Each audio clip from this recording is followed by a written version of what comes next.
ഇന്ന് പുലർച്ചെ 2:30-നും 3 മണിക്കും ഇടയ്ക്കുള്ള സമയം കൊച്ചി തമ്മനത്ത് ഒരു ജലബോംബ് പൊട്ടുന്നു.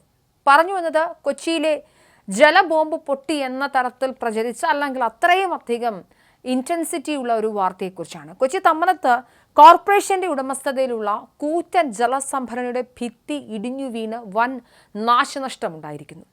1.35 കോടി ലിറ്റർ വെള്ളം സംഭരിക്കാൻ ശേഷിയുള്ള ടാങ്കിന്റെ ഒരു ഭാഗം പുലർച്ചെ 3 മണിയോടെ തകർന്നു വീണു. നാട്ടുകാരുടെ വെള്ളം കൂടി മുട്ടിച്ച് ജലബോംബിൽ ഒഴുകിപ്പോയത് 1.15 കോടി ലിറ്റർ വെള്ളത്തോളമാണെന്നാണ് കണക്കാക്കപ്പെടുന്നത്. ജലസംഭരണി സ്ഥിതി ചെയ്യുന്ന കോർപ്പറേഷന്റെ 45-ാം ഡിവിഷനിലെ ടാങ്കിന്റെ ഭിത്തി തകർന്നതിനെ തുടർന്ന് സമീപത്തുണ്ടായിരുന്ന 10ഓളം വീടുകളിൽ വെള്ളം കയറി. മതിലുകൾ തകരുകയും വീട്ടുപകരണങ്ങൾ നശിക്കുകയും ചെയ്തു. വെള്ളത്തിൽ ഒഴുകിപ്പോയ വാഹനങ്ങൾക്ക് കേടുപാടുകൾ സംഭവിച്ചു. കേടുപാടുകളുടെ കണക്ക് അല്ലെങ്കിൽ അത് എത്രത്തോളം ആഴത്തിലുള്ളതാണെന്നുള്ളത് പഠിച്ചു വരികയും ചെയ്യുന്നു. പുത്തൻപാടം ഹെൽത്ത് സെന്റർ ഉൾപ്പെടെയുള്ള സ്ഥാപനങ്ങളിൽ വെള്ളം കയറിയതായി വാർഡ് കൗൺസിലർ സക്കീർ അറിയിച്ചിട്ടുണ്ട്. ഏറെ പുലർച്ചെ നടന്നതിനാൽ തന്നെ ആളപായമൊന്നും ഇതുവരെ റിപ്പോർട്ട് ചെയ്തിട്ടില്ലെങ്കിലും ആളുകൾ അറിയാൻ വൈകിയതിനാൽ നാശനഷ്ടം അധികമായി വർദ്ധിച്ചു. നോക്കൂ, ഇവിടെ എന്താണ് സംഭവിച്ചതെന്ന കാര്യത്തിൽ ഇപ്പോഴും വിദഗ്ധരുടെ വിലയിരുത്തലൊക്കെ നടക്കുന്നതേ ഉള്ളൂ എന്നാണ് അധികൃതർ പറയുന്നത്. 40 വർഷത്തിലേറെയായി പഴക്കമുള്ള ഒരു സംഭരണി, അതാണ് തകർന്ന ഈ ജലസംഭരണി. 2 അറകളുള്ള ഈ സംഭരണിയുടെ ഒരു അറയുടെ ഒരു ഭാഗത്തെ ഭിത്തിയാണ് അടർന്നു പോയത്. കൊച്ചി നഗരത്തിന്റെ വിവിധ ഭാഗങ്ങളിലേക്ക് കുടിവെള്ളം എത്തിക്കുന്ന പ്രധാന സംഭരണിയാണിത്. അപകടത്തെ തുടർന്ന് കൊച്ചി നഗരത്തിൽ ജലവിതരണം പൂർണ്ണമായി മുടങ്ങുകയും ചെയ്യും. ടാങ്ക് നന്നാക്കുന്നതിനും നാശനഷ്ടങ്ങൾ വിലയിരുത്തുന്നതിനും വേണ്ട നടപടികൾ അധികൃതർ സ്വീകരിച്ചു വരുന്നുണ്ട്. നമ്മുടെ നാട്ടിലൊരു പ്രശ്നം ഇതാണ്. എന്തെങ്കിലുമൊക്കെ അപകടം ഉണ്ടായതിനു ശേഷം മാത്രമാണ് അത് പരിഹരിക്കാൻ അല്ലെങ്കിൽ അപകടം പരിഹരിക്കാനും അല്ലെങ്കിൽ അതിൻ്റെ മെയിൻ്റനൻസിനെ കുറിച്ചുമൊക്കെ ആലോചിക്കുകയുള്ളൂ.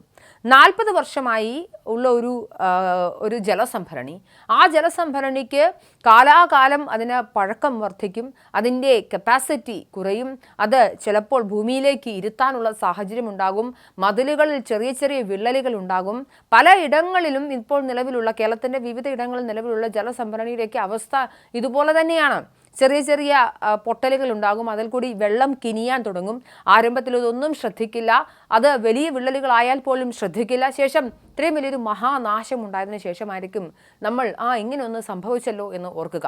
ഇവിടെ പുലർച്ചെ ആയതിനാലും ആളുകൾ ഉറങ്ങുന്ന സമയമായതിനാലും ആളുകൾ അങ്ങനെ കൂടാത്ത നിൽക്കുന്ന ഒരു സാഹചര്യം ഇല്ലാത്തതിനാലും മാത്രം അപകടം ഉണ്ടായില്ല. പക്ഷെ അപകടം സംഭവിക്കാമായിരുന്നു. ഒരു മതിൽ മാത്രമാണ് പൊളിഞ്ഞത്. ആ പൂർണ്ണമായും അർത്ഥത്തിലുള്ള ജലസംഭരണിയിൽ വെള്ളം ഉണ്ടായിരുന്നെങ്കിൽ ഒരു പക്ഷേ ഒരേ സമയം അതിശക്തമായ ഫോഴ്സിൽ വെള്ളം പുറത്തേക്ക് വന്നിരുന്നെങ്കിൽ വലിയ തരത്തിലുള്ള നാശനഷ്ടങ്ങൾ ഉണ്ടാകുമായിരുന്നു. പക്ഷേ അത് ഉണ്ടായില്ല. അത് മഹാഭാഗ്യം എന്ന് മാത്രമേ പറയാൻ സാധിക്കുകയുള്ളൂ. ഉദ്യോഗസ്ഥരും ജനപ്രതിനിധികളും ഒക്കെ സ്ഥലത്തെത്തി സ്ഥിതിഗതികൾ വിലയിരുത്തുകയാണ്. ഇത്തരം പഴക്കം ചെന്ന ജലസംഭരണികളുടെ സുരക്ഷാ പരിശോധനകൾ കൃത്യമായി നടത്തേണ്ടതിൻ്റെ ആവശ്യകതയെക്കുറിച്ചുള്ള ചോദ്യങ്ങളും ഈ സംഭവത്തോടെ ഉയർന്നു വന്നിട്ടുണ്ട്. ഭാവിയിൽ ഇത്തരം അപകടങ്ങൾ ഒഴിവാക്കാൻ ആവശ്യമായ മുൻകരുതലുകൾ സ്വീകരിക്കുമെന്ന് അധികൃതർ അറിയിച്ചു.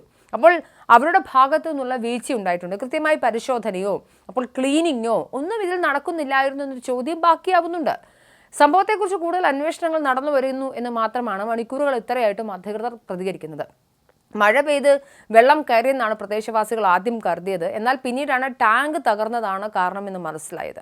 വാട്ടർ അതോറിറ്റി, കുസാറ്റ് എഞ്ചിനീയറിംഗ് വിഭാഗം എന്നിവരുടെ വിദഗ്ധർ സ്ഥലത്ത് പരിശോധന നടത്തുന്നുണ്ട്. ഇപ്പോൾ കാലപ്പഴക്കമാണോ നിർമ്മാണത്തിൽ അപാകതയാണോ അപകടത്തിന് കാരണമെന്ന് നിലവിൽ വ്യക്തമല്ല എങ്കിലും കൃത്യമായ മെയിൻ്റനൻസ് നടത്താതെ വന്നതോടെയാണ് ഇത്തരം ഭീകരമായ പ്രതിസന്ധി ഉണ്ടായതെന്ന വിലയിരുത്തലും ശക്തമായുണ്ട്.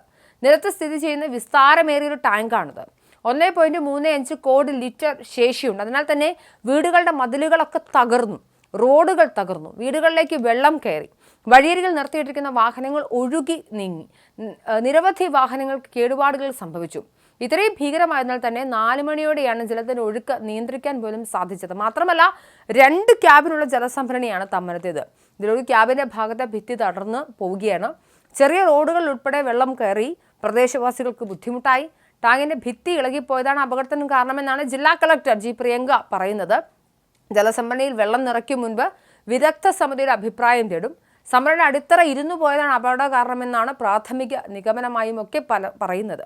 എന്തായാലും അപകടം സംഭവിച്ചതിന് ശേഷം അപകടത്തെ വിലയിരുത്തുക, അപകടം സംഭവിച്ചതിന് ശേഷം ഞങ്ങൾ പരിശോധിക്കും, വിദഗ്ധ പരിശോധന നടത്തുമെന്നൊക്കെ പറയുന്നതിന് മുൻപ് ഇതൊക്കെ ഒരു സൂചനയാണ്. ആദ്യഘട്ടം മുതൽ തന്നെ കൃത്യമായ ഇടവേളകളിൽ മെയിൻ്റനൻസ് ഉണ്ടാവേണ്ടതുണ്ട്. വിദഗ്ധർ വന്ന് പരിശോധിക്കേണ്ടതുണ്ട്. ഡീകമ്മീഷൻ ചെയ്യേണ്ട ഒന്നാണെങ്കിൽ അത് ഡീകമ്മീഷൻ ചെയ്യേണ്ടതുണ്ട്. അത്തരത്തിലാണ് കാര്യങ്ങൾ മുന്നോട്ട് പോകേണ്ടത്. അല്ലാതെ എന്തെങ്കിലുമൊക്കെ വെള്ളം വരുമ്പോൾ അവിടെ ഇച്ചിരി പ്ലാസ്റ്റർ തേച്ചോ അല്ലെങ്കിൽ സിമൻറ്റ് തേച്ചോ പരിഹരിക്കാതെ വിദഗ്ധർ അപകടം വന്നതിന് ശേഷമല്ല, അതിനു മുൻപ് തന്നെ പരിഹരിക്കാമായിരുന്ന ഒരു വിഷയമായിരുന്നു. എന്തായാലും ആളുകൾക്കൊന്നും അപകടം സംഭവിച്ചില്ലല്ലോ, മഹാഭാഗ്യം.